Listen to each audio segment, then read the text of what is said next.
Hello and welcome to another episode of Disney Movie Investigation. If this is your first time watching, welcome to the show. In each episode, we take a look at a movie that is featured on Disney+. On this episode, we're taking a look at the world of direct-to-video sequels as we take a look at The Hunchback of Notre Dame Part 2. And we also have a special bonus story this week as we take a look at a retired Disney show as we take a look at Animagique in Disneyland Paris. And if you are enjoying these videos, I do ask that you please hit that subscribe button. That way you'll be notified with each new episode. But for now, sit back and enjoy this episode of Disney Movie Investigation.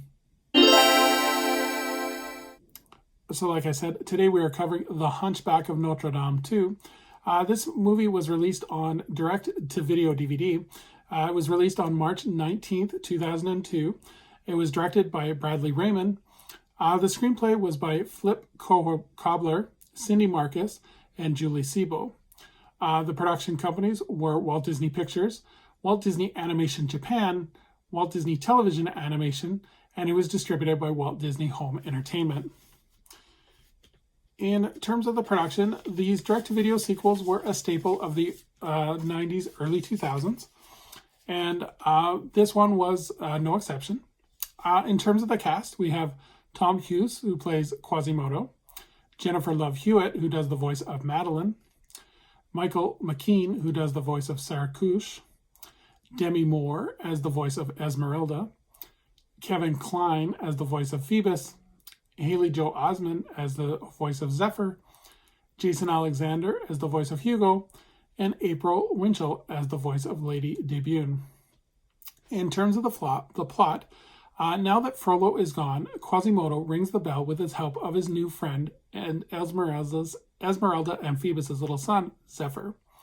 But when Quasi stops by a traveling circus owned by an evil magician known as Sarakush, he falls for Madeline, thus Sarakush's assistant, but greedy Sarakush forces Madeline to help him steal the cathedral's most valuable bell.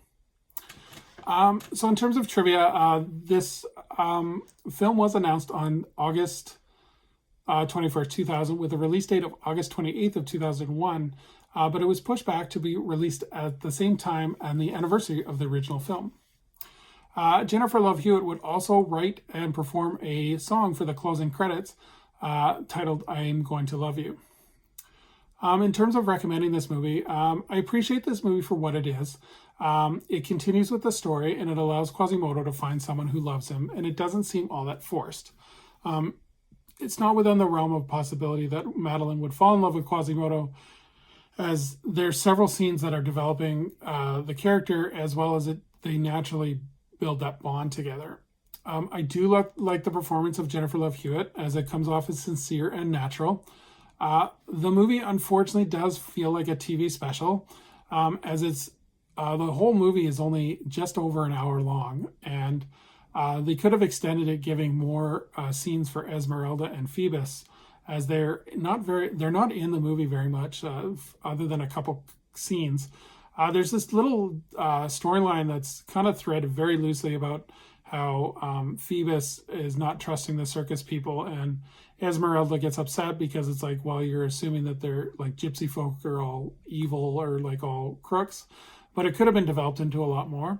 The other thing too is there's not many scenes between Esmeralda and Quasimodo, and if you remember for the first film, that was a huge bond in the first film, how they were like almost best friends. And I think they only have like one or two little short scenes together. So I wish this was developed a little bit more. Like Esmeralda could have helped like Quasimodo plan a first date or something, or could have helped to kind of ask, Quasimodo could have asked Esmeralda for more advice on how to gain Madeline's affection. I think that could have been developed more. Overall, for younger viewers, I definitely recommend this movie, as it's kind of a nice continuation of the story. But in terms of animation fans and kind of an example of for people that love the first movie, this one I would definitely skip. So in terms of our bonus story, we're going to take a look at Animagique. This was a live theater show that was located in the Toon Studio area in Disney Studio theme park in Paris. This was an opening day attraction. And before the opening of the park, puppeteers would do intense training to coordinate their movements in complete darkness. The training ended with Tai Chi classes to allow the performers to perfect their awareness of space. The reason for doing this is the show is in complete darkness with black lighting effects to create that pop. So that's why they were doing all this movement. The characters of Mickey and Sebastian spoke French, while Baloo, King Louie, Donald, the Pink Elephants, Young Simba, and Zazu all spoke English. The puppets of Zazu, Simba, and Nala were actually reused from Disney World's The Legend of the Lion King show, so kind of repurposing them for this show. And originally the show did have a Pinocchio scene that showed Monstro the whale, but it proved to be too scary for young children, so that scene was taken out of the show and replaced with a Little Mermaid scene. The show would ultimately run from March 16th, 2002 to January 1st, 2016. So definitely hang in there. The show would ultimately be replaced with another show featuring Mickey called Mickey and the Magician. If you aren't interested in the show, I'm going to go through it beat by beat, but if you're interested in seeing the show in its entirety, it is available on YouTube. So the show opens with Mickey and Donald teaching a drawing class, and at the end of it, the stage door is Animagique, which Mickey says needs to stay closed. After Mickey leaves, Donald decides to peek behind the door, and as he does, there is a flash of light that transports Donald into the world of animated movies. Donald joins in the performances of Pink Elephants on Parade, I Want to Be Like You, Under the Sea, and I Just Can't Wait to Be King. If this sounds familiar, this is very similar to PhilharMagic that is currently in Disney World and Disney's California Adventure. At the end of the show, Donald is transported back into the drawing class and tells Mickey about his amazing journey. At first, Mickey does not believe him, but then Baloo, King Louie, and Rafiki come through the Animagique door, and the cast perform a closing number. The show, like I said, incorporates a lot of black light and features several giant puppets. And overall, the show is quite enjoyable, with a lot of chances for the audience to sing along with the musical performances.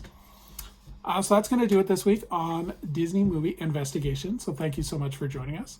I would love for anyone to please leave a comment on what they think of The Hunchback of Notre Dame Part 2. As well as if any of you had seen Animagique, I would love to hear what your experiences are in the comments. So as we look forward to our next episode, we're going to be exploring the world of Star Wars as we take a look at Episode 5, The Empire Strikes Back. So until next time, I hope you have a magical day, and we will see you real soon.